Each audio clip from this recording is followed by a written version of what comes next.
Բարև ձեզ հարգելի հայրենակիցներ, ես Մարատ Հակոբյանն եմ Կիևից։ Այսօր Ուկրաինայի դեմ ռուսական լայնածավալ ագրեսիայի 1119-րդ օրն է։ Որոշեցինք երեկվա պես կարճ, բայց հագեցած եթեր ձեզ ներկայացնել։ Հիմա ամբողջ աշխարհը գիտեք, գուշակում է, թե ինչի մասին են խոսելու կամ պայմանավորվելու Թրամփն ու Պուտինը, բայց շատերը մոռանում են մի բան, որ ինչ էլ խոսեն եւ պայմանավորվեն, միևնույն է այդ ամենի պետք է հաստատեն նաեւ Ուկրաինան եւ Եվրոպան։ Երեք Սպիտակ տունը հայտնել է, որ խոսակցությունը կարող է լինել Զապորոժիեի ատոմակայանի մասին։ Ճիշտ է, նոր վարչակազմն այն ներկայացրել է որպես սահմանին գտնվող էլեկտրակայան, թեև այս ատոմակայանը գտնվում է Ուկրաինայի Զապորոժիեի մարզի օկուպացված մասում։ Տարածքի վերաբերյալ նման վատ կողմնորոշումը իհարկե տագնապալի է, երբեմն Թրամփի մարդիկ իրենց պահում են այնպես, ինչպես անգետիկը լուսնու վրա։ Սպասենք, քիչ ժամանակ է մնացել եւ կտեսնենք, թե ինչ ենք լսելու։ Երեք Սպիտակ տան մամուլի քարտուղար Քերոլայն Լևիտը հայտարարել է նաեւ, որ Ամերիկան պատրաստ է նոր պատժամիջոցներ կիրառել Ռուսաստանի դեմ, եթե նախագահ Դոնալդ Թրամփի բանակցությունները ռուս բռնապետ Վլադիմիր Պուտինի հետ լավ չընթանան։ Հիշում եք, չէ՞, ասում էի, որ նման հայտարարությունների պակաս չի լինելու։ Ինչով է, կարծում եմ, մինչև եթերը ավարտեմ, մենք ինչ-որ նոր բան արդեն կիմանանք Պուտինի եւ Թրամփի հեռախոսազանգի մասին։ Նախ եկեք պարզենք, թե ինչ է տեղի ունեցել այսօր ռազմաճակատում, բայց մինչ այդ ուզում եմ իմ երախտագիտությունը հայտնել ձեզ ձեր լայքերի, մեկնաբանությունների եւ մեր եթերների տարածման համար։ Ինձ հետ դուք ռուսական ապատեղեկատվության դեմ պայքարողներն եք։ Շատ շնորհակալ եմ ձեզ։ Վերջին 24 ժամվա ընթացքում ռազմաճակատում տեղի է ունեցել 155 մարտական բախում, ինչը նշանակում է, որ մարտերի քանակը ավելացել է եւ մարտերը բավական թեժացել են։ Ուկրաինայի զինված ուժերը եւ ավիացիան, հրթիռային ուժերը եւ հրետանին հարվածել են ռուսական անձնակազմի սպառազինության եւ ռազմական տեխնիկայի կենտրոնացման 8 շրջաններ։ Լայնածավալ պատերազմի սկզբից 22 թվականի փետրվարից հակառակորդի ընդհանուր մարտական կորուստները կազմել են մոտավորապես 897,010 օկուպանտ, մեկ օրում ավելանալով 1560 օկուպանտով, այսինքն միայն 2 օրում գրեթե 3000 ռուս օկուպանտ է ոչնչացվել, միայն 3 եւ այսօր, հա։ Վերջին 24 ժամվա ընթացքում ոչնչացվել է օկուպանտների ավելի քան 300 միավոր տեխնիկա եւ սպառազինություն։ Ուկրաինական բանակը նոր ծանր հարվածներ է հասցրել ռուսական զորքին, թե ռազմաճակատում եւ թե թշնամու խորը թիկունքում։ Մանրամասները կարող եք տեսնել մեր Telegram-յան ալիքում։ Կուրսկի ուղղությամբ ուկրաինացի զինվորները վերջին 24 ժամվա ընթացքում իհետ են մղել ռուսների 18 հարձակում, ուկրաինական ուժերի ծանր խոցումները խամրում են ռուսական ուրախությունը Կուրսկի մարզում առաջ խաղացման առիթով։ Թշնամին ակտիվացել է նաև Զապորոժիեի մարզում, ինչը դարձել է ռուսական նոր կորուստների պատճառ։ Մարտի 17-ի լույս 18-ի գիշերը Ռուսաստանը արդեն ավանդաբար գիշերով հարձակվել է Ուկրաինայի քնած խաղաղ բնակավայրերի վրա։ Ռուսաստանը օգտագործել է 137 շահեդ տիպի դրոններ, Ուկրաինայի հակաօդային պաշտպանության ուժերը դրանցից 127-ը խոցել են։ Ռուսական հարձակման տարբեր կարգի հետևանքներ գրանցվել են Խարկովի մարզում, Սումբիի մարզում, Պոլտավայի, Դնեպրոպետրովսկի եւ Չերկասի մարզերում։ Երևում է, որ ռուսները շտապում են ինչ-որ նոր առաջընթաց են ուզում ձևակերպել մինչև բանակցություններ, երևի թե ֆոնդ ստեղծելու համար, բայց ուկրաինական զորքը դա նրանց չի թույլատրել։ Քաղաքական լուրերը սկսենք Զելենսկու հայտարարությունից։ Ուկրաինան հաջողությամբ փորձարկել է սեփական հեռահար անօդաչու թռչող սարքը, որը կարող է անցնել 3000 կիլոմետր հեռավորություն։ Այս մասին երեկվա երեկոյան իր ելույթում հայտնել է Ուկրաինայի նախագահ Զելենսկին։ Ըստ լրատվամիջոցների խոսքը Ե300 Enterprise դրոնի մասին է։ Նախագահին զեկուցվել է նաև ուկրաինական հրթիռների, մասնավորապես երկար Նեպտունի կիրառման մասին։ Վերջին օրերին հրթիռը կիրառվել է ռուսական օբյեկտներ խոցելու համար։ Բոլոր խոցումները հաջող են անցել, ինչը նշանակում է, որ ընդամենը վերջին շատ կարճ ժամանակահատվածում Ուկրաինան ստեղծել է մեկ հզոր հեռահար հրթիռ եւ մի քանի տեսակ հեռահար դրոններ։ Ե300 Enterprise դրոնների նման դրոններ շատ քիչ երկրներ ունեն։ Եթե չեմ սխալվում, Չինաստանը ունի 2000 կիլոմետր թռնող, բայց ուկրաինականը 3000 է։ Կա նաև ամերիկյան մի տարբերակ դրոնի, որ նույնպես 2000 կիլոմետր է թռնում, եթե չեմ սխալվում, ռազմական փորձագետներից կճշտենք։ Ինչևէ, Ուկրաինան ստեղծել է այնպիսի արդիական զենքեր, որոնք ռազմի դաշտում եղանակ են փոխում։ Սա շատ կարևոր է։ Ավելի քան 30 երկիր պատրաստակամություն է հայտնել խաղաղապահներ ուղարկել Ուկրաինա։ Խաղաղապահ առաքելության մասին տեղեկատվությունը ներկայացնում է Sky News-ը, վկայակոչելով Մեծ Բրիտանիայի վարչապետ Քիր Ստարմերի մամուլի ծառայության հայտարարությանը, այն երկրների ամբողջական ցուցակը, որոնց առաջնորդները տվել են իրենց համաձայնությունը խաղաղապահ առաքելությանը մասնակցելու համար, դեռ չի հրապարակվել, սակայն լրագրողները ենթադրում են, որ դա կարվի առաջիկա օրերին։ Քիչ չէ 30 երկիր, սա զուտ քաղաքական նշանակություն ունի։ Կարող են որոշ երկրներ 100 կամ 200 հոգով մասնակցեն, բայց սա զուտ քաղաքական մեսիջ է Ռուսաստանին, որ աշխարհը Ուկրաինայի կողմից է։ Եվրամիությունը քննարկում է Ուկրաինային 40 միլիարդ եվրո ռազմական օգնություն տրամադրելու հարցը։ Այս նախաձեռնությանը լայն աջակցություն կա։ Լուրը մարտի 17-ին Բրյուսելում կայացած ճեպազրույցում հայտնել է Եվրամիության արտաքին գործերի գերագույն ներկայացուցիչ Կայա Կալլասը։ Որոշ տեղեկություններով եվրոպական երկու երկրներ, այս անգամ Հունգարիան ու Սլովակիան չեն, խոսքը, եթե չեմ սխալվում, Իսպանիայի եւ Իտալիայի մասին է, դեռ վերջնական որոշում չեն ընդունել, բայց կուզենայի կիսել Կայա Կալլասի օպտիմիզմը։ Մեծ յոթնյակը նոր պատժամիջոցներ է պատրաստում Ռուսաստանի դեմ։ Յոթնյակի երկրները նախատեսում են շարունակել ճնշում գործադրել Ռուսաստանի վրա, համաձայնություն գալ Ուկրաինայում կայուն հրադադար հաստատելու մասին։ Այս մասին հայտնել է Մեծ Բրիտանիայի արտաքին գործերի նախարար Դեյվիդ Լեմին։ Միացյալ Նահանգները պաշտոնապես ցանուցել է Եվրոյուստին, որ դուրս է գալիս Ուկրաինա լայնամասշտաբ ներխուժման համար պատասխանատու երկրների ղեկավարության գործողությունները հետաքննելու համար ստեղծված միջազգային խմբից։ Եվրոյուստի համապատասխան հայտարարությունը մեջբերում է Sky News-ը։ Եվրամիության գործակալությունը հայտնում է, որ Միացյալ Նահանգները պաշտոնապես ծանուցել են Ուկրաինայի դեմ ագրեսիայի հանցագործության հետապնդման միջազգային կենտրոնում իրենց մասնակցությունը դադարեցնելու մասին։ Թերևս այս լուրը կբացի այն մարդկանց աչքերը, ովքեր դեռ Թրամփին չեզոք են համարում։ Մյուս կողմից էլ, եթե մարդիկ արդեն հավատացել են նման անհետեցությանը, որ Թրամփը կարող է չեզոք լինել, ապա ամենայն հավանականությամբ նրանցից առողջ բանականություն սպասելը դժվար է։ Թրամփի համար գլխավորը եկամուտն է, շահն է։ Եվ եթե նրա արածներից ինչ-որ բան թվում է, թե Ուկրաինայի օգտին է, դա պարզապես Թրամփի գործին չհանգարելու համար է արվում։ Ամերիկացի ժողովուրդն է աջակցում Ուկրաինային եւ կարծում է, որ Թրամփը Ռուսաստանի Դաշնության կողքին է։ Ռուսաստանի եւ Ուկրաինայի միջև լայնամասշտաբ պատերազմում ամերիկացիների մեծամասնությունը աջակցում է ուկրաինական կողմին եւ միևնույն ժամանակ կարծում է, որ իրենց նախագահ Դոնալդ Թրամփը ընդհակառակը Ռուսաստանի կողմից է։ Ամերիկայում գրանցված ընտրողների շրջանում հարցվածների 61%-ը ասել են, որ նախընտրում են Ուկրաինան, մինչդեռ միայն 2%-ն է Ռուսաստանի կողմից, 35%-ը նշել է, որ չի համակրում կողմերից ոչ մեկին, իսկ 2%-ը նշել է, որ վստահ չէ պատասխանին։ Հարցին, թե ում կողմից է իրենց նախագահ Թրամփը,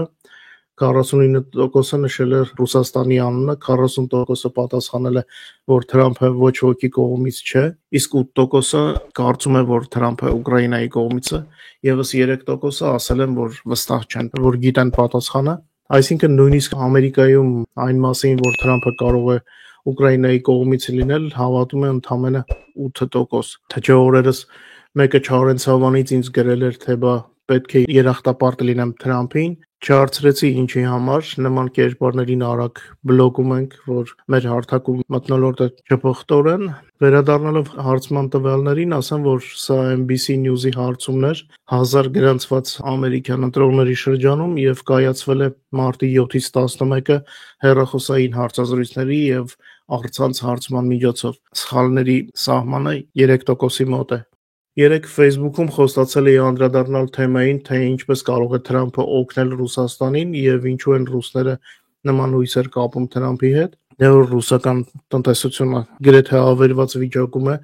եւ հազիվ են ծայրը ծայրին հասցնում իրենց համար ցանկացած թույլատրում սանկցիաների, սա մեծ հաջողություն կհամարվի։ Ռուսաստանում շատ մարդիկ մտածում են, որ Թրամփի օրոք Ամերիկան նույնն է, ինչ նախկինում տնտեսապես հզոր։ Այդպես են մտածում բոլոր, ասենք, պրիմիտիվ մտածելակերպ ունեցողները, նրանք չեն ցանկանում իրավիճակը բազմակողմանի ուսումնասիրել, վերցնում են իրենց դուր եկող մի պատկեր եւ այդ ելվանկետից սկսում են երազել, իսկ երբ ամեն ինչ տապալվում է, մեղադրում են ամբողջ աշխարհին, բայց ոչ իրենց, որ ասենք, սխալ վերլուծություն են արել։ Այս հարցում եւ տրամպիստների եւ պուտինիստները շատ նման են։ Եվ այս երկուսի բախտն էլ դարձյալ չի բերում։ Մեկ ամսում Թրամփը ամերիկյան տնտեսության մեջ այնպիսի հակառեկորդների է հասել, որ հրաշք կլինի, եթե ամերիկան բարեկեցիկ երկրներից չվերածվի ինչ-որ միջին մի երկրի։ Հուսանք, որ այդպես չի լինի, անկախ Թրամփից ամերիկացի ժողովուրդը մեր բարեկամ ժողովուրդն է։ Մենք բազմիցս խոսել ենք դաշնակիցների հետ Թրամփի ստեղծած խնդիրների մասին, այսպիսով, եթե նույնիսկ Թրամփը օգնի Ռուսաստանին, դա շատ չի փոխի իրավիճակը, արդեն առիթ ունեցել եմ ասել, կարող է երկարացնել կյանքը, բայց ոչ փրկել, հա։ Ինչքան էլ Թրամփը ցանկանում է հաջողախոս լինել ռուսներին իր շահի ակնկալիքով, նա չի կարող անտեսել հասարակական կարծիքը, որ քիչ առաջ ձեզ նշեցի, այնպես որ եթե Թրամփին թվում է, թե կարող է հասնել հրադադարի եւ հետո անցնել Ռուսաստանը էժանով, ինչպես ժողովուրդն է ասում, բլբուլները քամուն տալուն, այսինքն բիզնես ինտեգրացիային, ապա ամենայն հավանականությամբ մեծ դժվարությունների ճամփան է ընտրել Թրամփը։ Կապրենք կտեսնենք, ինչպես ասում են, մենք պարտավոր չենք ոչ ոքի հավատալու։ Մեկնաբանություններում ինձ խնդրեցին հայտնել իմ կարծիքը Հայաստանում տիրող իրավիճակի մասին։ Ես տարբեր եթերներում, հարցազրույցներում առիթ ունեցել եմ իմ կարծիքը հայտնել։ Ինչքան հասկանում եմ, խոսքը այսպես կոչված Ադրբեջանի հետ խաղաղության պայմանագրի մասին է։ Չէի կարծում, որ մեր լսարանում կան մարդիկ, ովքեր չգիտեն իմ կարծիքը։ Ես մնում եմ այն կարծիքին, որ Ադրբեջանի պահանջները մաքսիմալիստական են եւ Հայաստանը չպետք է թղթի կտորի համար գնա նման զիջումների։ Այո, ես համաձայնագիր կոչվածը համարում եմ թղթի կտոր։ Ես ապրում եմ մի երկրում, որը դարձել է Ադրբեջանի նման ագրեսիվ բռնապետության զոհը։ Ուկրաինայի դեմ ռուսական ագրեսիան ոչ ոքի համար գաղտնիք չէ։ Հիշեցնեմ, որ Ուկրաինան պայմանագիր ուներ Ռուսաստանի հետ, եւ ոչ թե մեկը, այլ 3-ը։ Բացի սահմանների փոխադարձ ճանաչումից, Ելցինի հետ նաև Ղրիմի վերաբերյալ պայմանագիր կար Բուդապեշտի հուշագիրը, որտեղ Ռուսաստանը պարտավորվում էր երաշխավորել խաղաղությունը Ուկրաինայում, ստանալով մեր միջուկային զենքը եւ ոչ միայն միջուկայինը, նաև քիմիական եւ մեծ քանակությամբ ռազմական տեխնիկա։ Շատերը հաճախ մոռանում են, թե ինչու Ուկրաինան պատերազմի սկզբում չուներ բավական զենք։ Հիշեցնեմ, որ մեր ունեցած զենքի առյուծի բաժինը տվել ենք Ռուսաստանին Բուդապեշտի հուշագրով խաղաղության երաշխիքների դիմաց։ Ինչ եղավ հետո, գիտեք բոլորդ, մենք ազգովի անցնում ենք ագրեսորի դեմ կռվելու դժոխային տանջանքների միջով, ինչու Փաշինյանը դասեր չի քաղում Կրավչուկի եւ Պորոշենկոյի սխալներից, ինձ համար մեծ հարց է, եթե նա որոշել է բարդ խաղեր խաղալ Ադրբեջանի հետ, ապա ես վախենում եմ նրան հիասթափեցնել։ Բաքուն իր բոլոր քայլերը արդեն գրանցել է, ինչպես ասում են երկրում, ուր մայիսի 9-ին պատրաստվում է գնալ Փաշինյանը, «Всех записаны»։ Այս իրավիճակում ինձ մխիթարում է մի բան, որ Փաշինյանը չի կարող միանձնյա իրականացնել Ալիևի մի շարք պահանջներ, գոնե սահմանադրության փոփոխության հարցում Փաշինյանը ժողովրդի օգնության կարիքը կունենա։ Ես գոհ եմ իմ հայրենակիցների գիտակցությունից եւ տեսնում եմ, որ մեծամասնությունը դեմ է չարդարացված զիջումներին։ Խոսքը եւ եվրոդիտորդների մասին է, եւ միջազգային հայցերի յետ կանչելու մասին է, եւ պարզ է, որ մեր սուրբ հայրենիքի ապագան այնտեղ ապրող մեր եղբայրների ու քույրերի ձեռքում է, ձեր ձեռքերում է, հարգելի հայրենակիցներ, ովքեր ապրում եք Հայաստանում, ցույց տվեք Փաշինյանին եւ Ալիևին, որ նրանք սխալվում են, իսկ եթե դա տեղի չունենա եւ Հայաստանի մեր քույրեր ու եղբայրները կողմ լինեն զիջումների, ապա դա կլինի Հայաստանի հայ ժողովրդի ընտրությունը։ Ես ինձ իրավունք չեմ վերապահում Ուկրաինայից Հայաստանի բնակիչներին ասելու, թե ինչպես ապրեն։ Հայաստանի բնակիչներն են ընտրում իրենց ապագան, Հայաստանի բնակիչներն են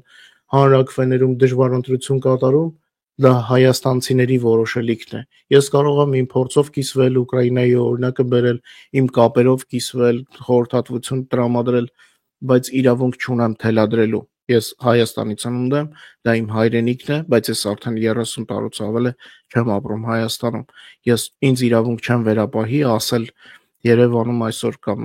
սահմանապահ գյուղերում ապրող մեր հայրենակիցներին ինչպես վարվել։ Ես ընդհանրապես կկիսվեմ իմ փորձով, բայց ոչ ավելին։ Ինձ թվում է, որ բոլորը զգան իրենց չափերը, սա միայն ընդհանուր գործին կօգնի։ Ես պատրաստ եմ օգնել Հայաստանի բոլոր առաջադեմ ուժերին, որոնք պայքարում են Հայաստանի արդարության եւ ինքնիշխանության համար։ Երևի շատերի մոտ կարծիք կա, որ ես սատարում եմ միայն Գուրգեն Սիմոնյանին, դա այդպես չէ։